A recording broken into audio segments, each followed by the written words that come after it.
আমি রেডি হয়ে গেছি, এবার আমি যাব ডিসাইড সংস্কৃতি চক্রে। ওখানে আমাকে নিমন্ত্রণ করা হয়েছে, কারণ আমি যেখানে নাটক করতাম ওখানে আমি নাটক করতাম। তো আমরা অনেক পুরনো সদস্য, তো আমাদের আজকে মানে একটু সম্মান জানানোর জন্য নিমন্ত্রণ করা হচ্ছে, তো সেই জন্য যাবো। তো হ্যালো গাইস, তো তোমরা কেমন আছো? আশা করি ভালো আছো। তোমাদের ভালোবাসে অনেকটা ভালো আছি। তো আমি পূজা নতুন একটা ভিডিও নিয়ে তোমাদের মাঝে হাজির হয়ে গেছি। আর এ দেখো, কথা বলতে বলতে আমি পৌঁছেও গেছি ক্লাবের ভিতরে। এখানেই আমরা নাটকের রিহার্সাল দিতাম, এইখানেই আমরা কতবার নাটক করেছি। এখানে এই জায়গাটা খুবই আবেগঘন জায়গা, এখানে এলে পরে মনটা মানে সে পুরনো স্মৃতিগুলো মনে পড়ে যায়। আর কত মানুষজন এসেছেন দেখছো, কত মানুষজন নাটক দেখতেছেন। আমাদের আজকে এখানে হবে ডাক হরকরা, যেটা আমিও আগে করেছি, এখন অন্য একজন করছে। তো নাটকটা দেখবো, আর লাস্টে সব স্যারগুলোর সঙ্গে দেখা হলো, সবার সাথে গল্প করা হলো। আর দেখো নাটকটা শুরু হয়ে গেছে। এটা হলো আমাদের পিসি, এই পিসির সাথে আমি নাটক করেছি। খুবই ভালো অভিনয় করেন, মারাত্মক অভিনয় করেন। তো এখানে যারাই অভিনয় করেছেন খুব ভালো অভিনয় করেছেন, মন মানে এখানে আমরা এত ভালো লেগেছে রিহার্সাল করতাম, এই স্টেজে আমি পারফর্ম করেছি। তো যখন দেখছি না যে সবাই নাটক করছে, তখন আমারও মনে হচ্ছে আমি উঠি আবার নাটক করি, এরকম মনে হচ্ছিলো আর কি। মানে একটা মানে খুবই মানে স্মৃতি আছে এখানে, অনেক স্মৃতি আমাদের এখানে আছে আর কি। আর যখন রিহার্সাল হতো তখন বসে বসে আমরা জানো তো করতাম, রিহার্সালে ফাঁকে ফাঁকে ইয়ার্কি আড্ডা মজা সব করতাম। তো খুব ভালো লাগতো। তো এই স্যারগুলোর সাথে গল্প করতে, সব করতে, মানে সব রকমই মজা ঠাট্টা ইয়ার্কি আর রিহার্সাল বকা। এখানে আমি নাটক যখন প্রথম করতে আসি তখন তো সেরকম কিছু জানতাম না।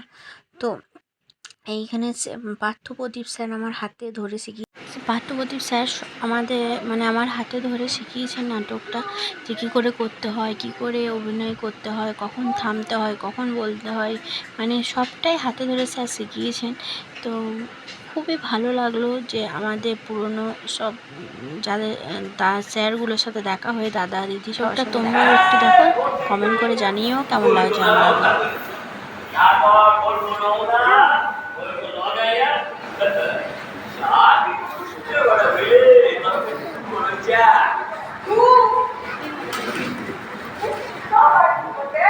এবার ঘুম আসছে না।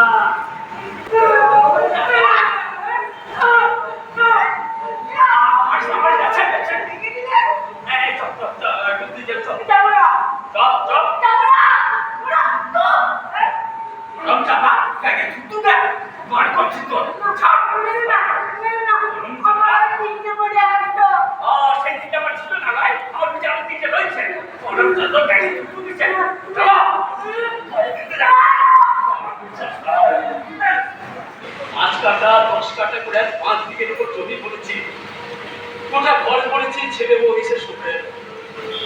ড্রাইভার বলে ওই জমি আমার খায় শুধু মরবে, শুধু চাষ হবে না।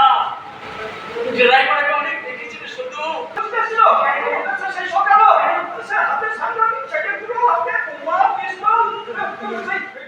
নেতা কি দেখেছি গো,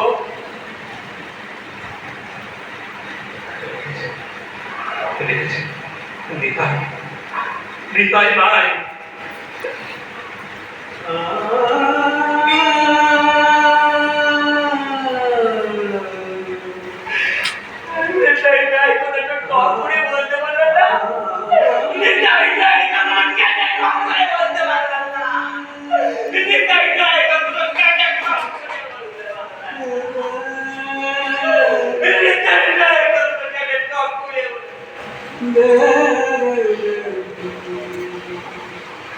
হয়তো দেখলেন নাটকটা, তো তোমাদের কেমন লাগলো কমেন্ট করে জানিও।